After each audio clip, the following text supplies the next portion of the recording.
আলাইহিস বলেন, মা মিন শাইইন আসফালু ফিল মিজানিল মুমিন ইয়াউমাল কিয়ামাহ মিন হুসনিল খুলুক। ঈমানের পরে মিজানের পাল্লায় সবচেয়ে বেশি যে জিনিসটা ভারী হয় সেটা হলো হুসনুল খুলুক। কোনটা? হুসনুল খুলুক, উত্তম চরিত্র। একজন আলেম, অনেক বড় আলেম, মুহাদ্দিস, শাইখুল হাদিস, কিন্তু তার ব্যবহারে অসন্তুষ্ট, তো বলতেছে তার দাম আল্লাহর কাছে নয়, দুনিয়ার জমিনে নয়, পরকালে তার দাম থাকবে।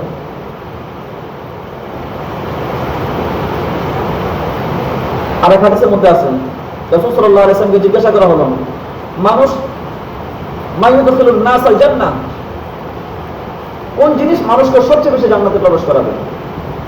রাসূলুল্লাহ সাল্লাল্লাহু আলাইহি ওয়াসাল্লাম বলেন, হুসনুল খুলুক।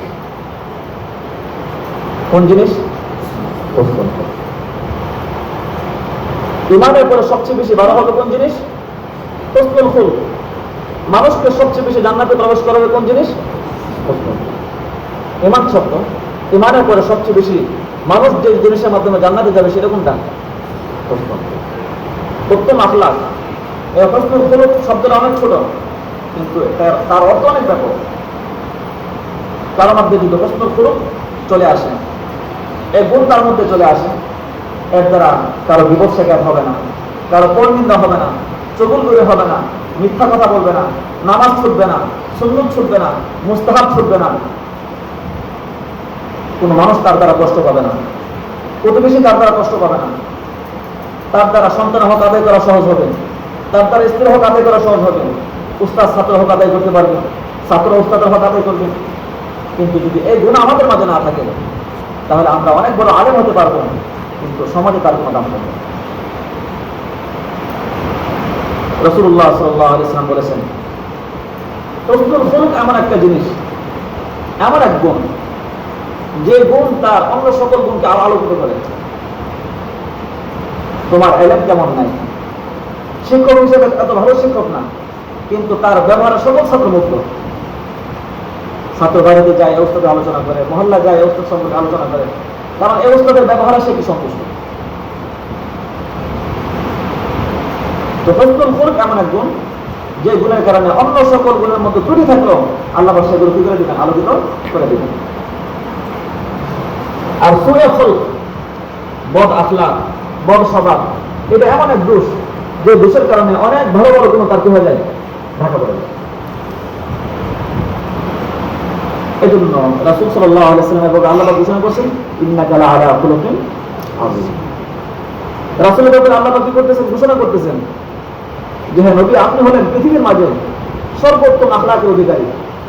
রাসূল সাল্লাল্লাহু আলাইহি ওয়াসাল্লামের পরে তার মতন আখলাকওয়ালা দুনিয়াতে কোনো মানুষ আসা নেই, আগেও আসে নাই, পরও আসবে না। তো রাসূল সাল্লাল্লাহু আলাইহি ওয়াসাল্লাম যে উত্তম আখলাকের অধিকারী, এই গ্যারান্টি কে দিয়েছেন? আল্লাহ তাআলা। আমরা তো সে নবীর উম্মত, সেই নবীর দিন হাসিল করার জন্য আমরা মাদ্রাসে আসছি, তারই ওয়ারিস হওয়ার জন্য আমরা কি করতেছি? পথে চলতেছি। সুতরাং আমাদের মাঝে তো রাসূলের আখলাকের কিঞ্চিত আখলাক তো আমাদের মধ্যে কি আসার দরকার? আসার দরকার কিনা? দরকার। তো বলতেছিলাম, ঈমানের পরে মিজানের পাল্লা সবচেয়ে ভারী হবে কোন জিনিস?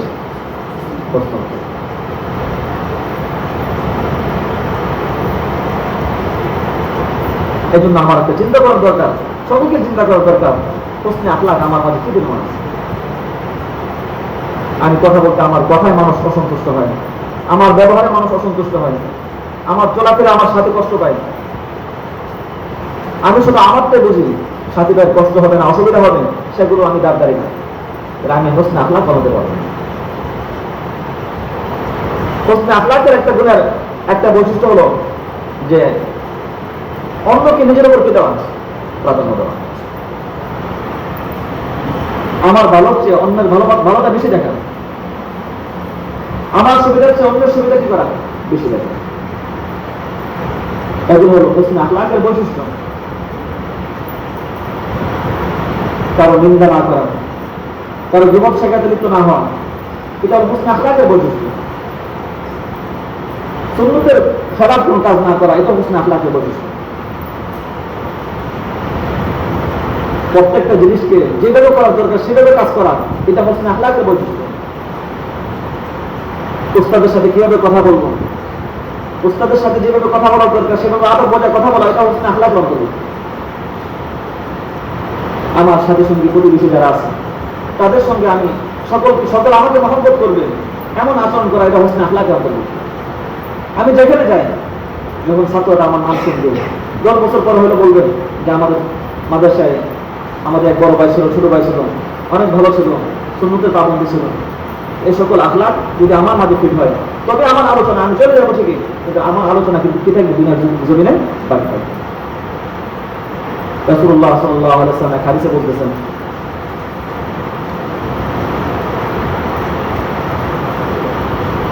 মাকারিমুল আখলাক তাআম্মুরুদ দিয়ার ওয়া তাজিদু ফিল আমাল।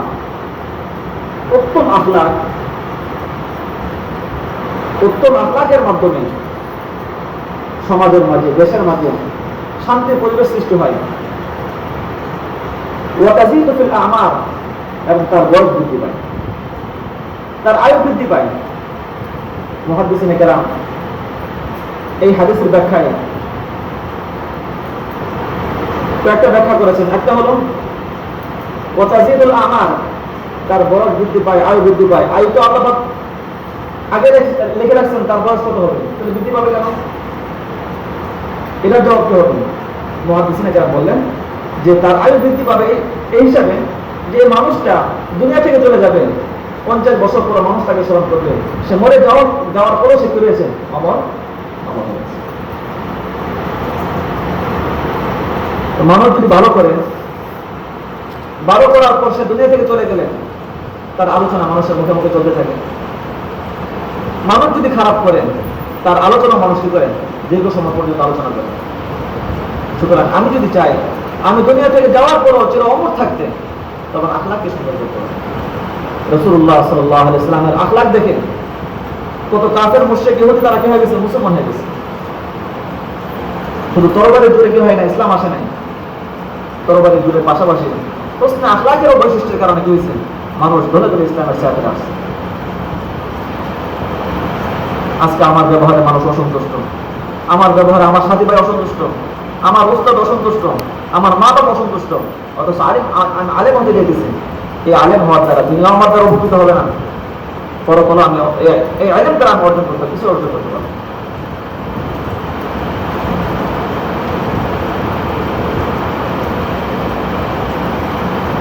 আল্লাহ তাআলা বলেছেন, ওয়াল কাযিমিনাল গায়য ওয়াল আফিনা আনিন নাস ওয়াল্লাহু ইউহিব্বুল মুহসিনিন।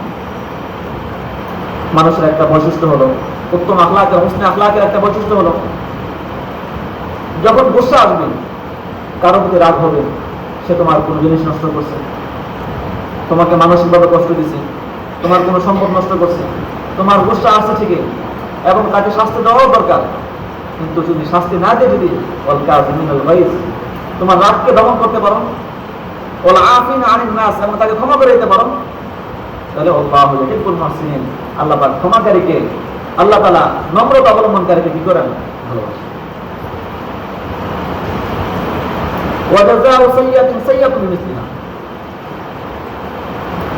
কেউ তোমাকে আঘাত করছে, তুমি চাইলে তাকে সমপরিমাণ আঘাত করতে পারো, এটা তোমার অধিকার আছে। ফামান আতা ওয়া আসলাহা ফাআজরুহু আলাল্লাহ, তোমার তো অধিকার ছিল, তাকে তুমি চাইলে, সে তোমার একটা থাপ্পড় দিয়েছে, তুমি তাকে থাপ্পড় দিবা, থাপ্পড় না দিয়ে কি করছো তাকে, ফামান আতা, তুমি তাকে ফিরে দিছো, মাফ করে দিলাম। ওয়া আজরুহু আলাল্লাহ, তার পুরস্কার কে দিবেন, আল্লাহ তাআলা দান করেন।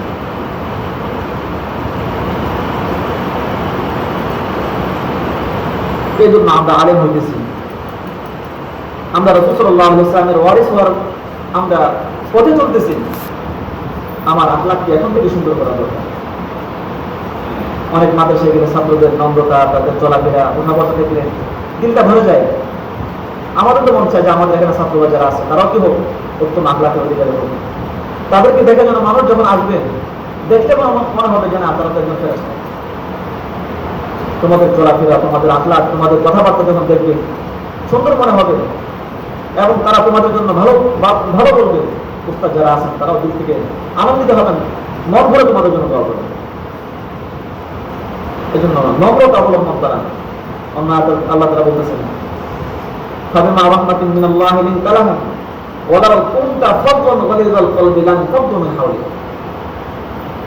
আপনি যদি নম্রতা অবলম্বন না করেন, নম্রতা উদারতা যদি আপনার মধ্যে না থাকতো, লান ফাদদু মিন হাওলিক, আপনার ধারে কাছে কেউ আসতো না। ওয়ালাউ কুনতা ফাদদান গালিযাল কলব, আপনি যদি রুক্ষ মেজাজের হইতেন, আপনার মধ্যে যদি নম্রতা না থাকতো, উদারতা, স্নেহ, মমতা, ভালোবাসা না থাকতো, লান ফাদদু মিন হাওলিক, কাউকে আপনার কাছেও পাইতেন না। রাসূলুল্লাহ সাল্লাল্লাহু আলাইহি ওয়াসাল্লাম একা ছিলেন, তার পক্ষে কথা বলার মতো কেউ ছিল না। কিন্তু রাসূল সাল্লাল্লাহু আলাইহি ওয়াসাল্লাম তো নবী হওয়ার পূর্বে তার মধ্যে হোসনে আখলাকের পরিপূর্ণতা তার মধ্যে ছিল, বিন্দু পরিমাণ তার মধ্যে কোনো কমতি ছিল না।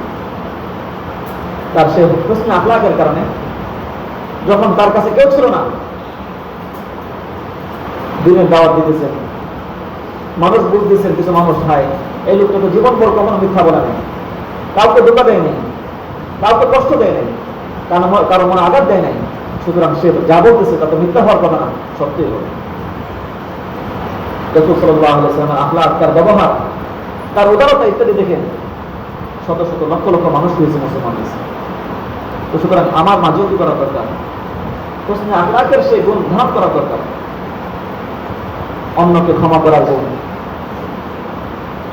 অন্যের দোষ না দেখে নিজে দোষ দেখার গুণ। আমাদের স্বভাব হলো যে আমরা কি করি, অন্যের গুণের মাঝে দোষ তালাশ করার চেষ্টা করি, আর নিজের হাজার দোষের মধ্যে গুণ খোঁজার চেষ্টা করি। এটা হলো আমাদের সবচেয়ে বড় ত্রুটি। এই ত্রুটিটা আমাদেরকে অনেক পিছনে ফেলে দেয়। এই জন্য আমাদের আচার্যরা বলতেন যে একজন মানুষ প্রকৃত মানুষ হওয়ার জন্য, একজন নবী হওয়ার জন্য একটা গুরুত্বপূর্ণ বিষয় হলো যে অন্যের দোষের মাঝে গুণ তালাশ করবে। একটা মানুষ দেখছে সে ভুল করছে, তো ভুল করলো, তাকে এমন একটা তার অনেকগুলো দোষের মধ্যে গুণ খুঁজে বের করবে যে হ্যাঁ তো সালাম দেয় না, সালাম না দিলে সে মানুষকে দান করা করে, সে হয়তো একটু বোম মেজাজি, কিন্তু পাশে তো নামাজ তো সুন্দরভাবে আদায় করে। মূল কথা হলো তোমার সামনে যখন তার দোষ চলে আসবে, তো তার দোষের মধ্যে একটা গুণ বের করা, যে গুণের কারণে তার দোষটা তোমার চোখে ঢাকা পড়ে যায়। আর নিজের হাজারো গুণের মধ্যে দোষ তালাশ করে বের করতে হবে, এবং দোষ তালাশ করে বের করার পর মনে করতে হবে যে না, আমার তো সবাই ভালো, আমি তো সত্যি নির্দিষ্ট। কিন্তু আমার অবস্থা হলো এই যে আমি আমাকে সবচেয়ে ভালো মনে করি, সবচেয়ে শ্রেষ্ঠ মনে করি, যার জন্য অন্যকে তুচ্ছ মনে করতে আমার কি হয় না, জ্ঞান আছে না। আমি যেমন চাই সকলে আমাকে সম্মান করুক, সকলে আমাকে ভালোবাসুক, সুতরাং আরেকজন ব্যক্তির ক্ষেত্রে এই চিন্তা করতে হবে যে না, সেও তো চাই তার ইজ্জত সম্মান বজায় থাকুক, তাকে মানুষের সামনে বেইজ্জতি করা যাবে না, তাকে মানুষের সামনে কি করা যাবে না, অসম্মানী করা যাবে। আমি যেমন মানুষের সামনে বেইজ্জতি হওয়াকে পছন্দ করি না, আমার আরেক ভাইয়ের ব্যাপারও এই জিনিসটা মাথায় রাখতে হবে যে না, তাকেও মানুষের সামনে কি করা যাবে, বেইজ্জতি করা যাবে।